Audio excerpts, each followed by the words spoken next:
Novu snagu i novih 30 do 40 godina rada hidroelektrane Zvornik obezbedit će veliki projekat revitalizacije pokrenut 2015. godine. U realizaciji ovog kapitalnog projekta učestvuju brojne domaće i strane kompanije, a na čelu domaće operative je Elnos Grupa.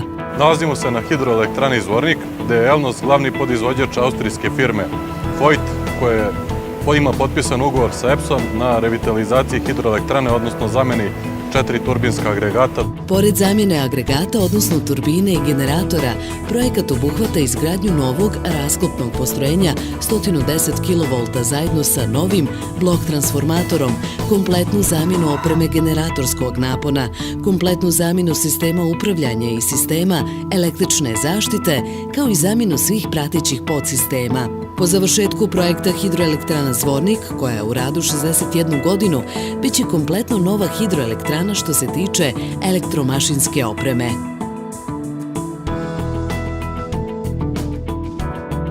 Elnos Grupa sa Voithom i sa svim domaćim partnerima na projektu učestvuje u realizaciji celokupne rekonstrukcije hidroelektrane, odnosno učestvujemo u izvođenju građevinskih, mašinskih i elektromontažnih radova, kao i u ispitivanju i puštanju kompletne elektromašinske opreme u pogon.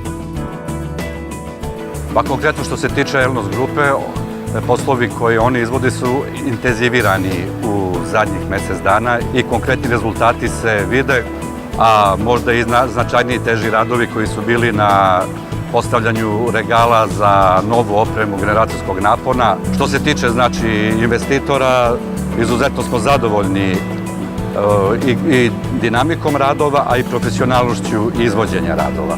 Radovi na revitalizaciji trajaće 4 godine, za svaki agregat po godinu dana. Specifičnost u radu na ovom projektu je to da se radi na jednom agregatu, dok su ostala 3 u radu. Veoma je bitan podatak da je prečnik novog radnog kola turbine veći od postojećeg, što je iziskivalo opsežne građevinske radove na proširenju, odnosno na ugradnji nove obloge radnog kola. Naša dalje zaduženja vezana su za elektromontažne radove na ugradnji visokonaponske i srednjonaponske opreme, kao i za proizvodnju, ugradnju i ispitivanje ormara električne zaštite. Pored ovoga, učestvujemo u izvođenju svih faza radova u sklopu montaže turbine, generatora, sistema upravljanja i svih ostalih pratećih sistema.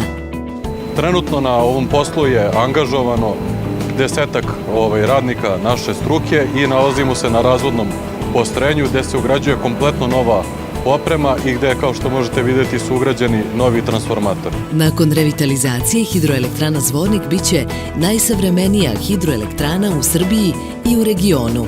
Ukupna snaga agregata biće povećana, samim tim i proizvodnja električne energije za 15% ili 70 miliona kWh godišnje. Praktično, revitalizacijom dobijemo jedan agregat više, jer je ukupna snaga hidroelektrane povećana sa 96 MW na 124 MW.